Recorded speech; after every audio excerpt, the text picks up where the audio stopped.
Azərbaycan Həmkarlar İttifaqları Konfederasiyasının Əmək və Sosial Münasibətlər Akademiyasında ixtisas artırma və kadrların inkişafı mərkəzinin açılışı olub.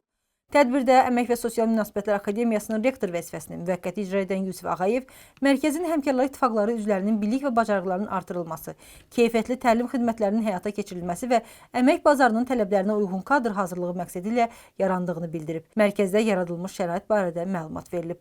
AHİK-in aparat rəhbəri Həsən Cəfərov isə mərkəzin müasir tələblərə cavab verdiyini, səmərəli fəaliyyətinin kadrların ixtisas və hazırlıq səviyyəsinin artırılmasında, yeni layihələrin hazırlanmasında əhəmiyyətini vurğulayıb.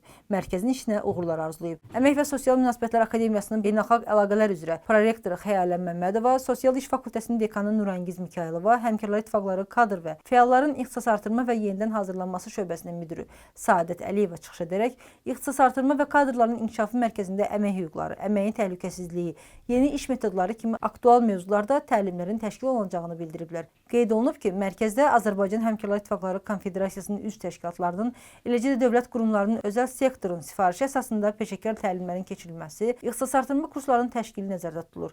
Mərkəzimizin missiyası keyfiyyətli ixtisas artırma, təlim xidmətlərini həyata keçirməkdir. Tədqiqatlar əsasında əldə olunan yeni biliklər və təcrübə mübadiləsi vasitəsilə Azərbaycan Həmkarlar Təşkilatı üzvlərinin peşəkar nailiyyətlərə çatmağını, həmçinin təbliğat və maarifləndirmə üsulları ilə bir neçə qlobal problemlərin həll yollarını müəyyənləşdirmək bizim məqsədimizdir. Təlimlərin interaktiv, real iş keysləri, praktiki tapşırıqlar formatında aparılması, təlimçi olaraq müxtəlif sahələr üzrə təcrübəli mütəxəssislərin, beynəlxalq akkreditasiyalı ekspertlərin və mentorların cəlb edilməsi planlaşdırılır.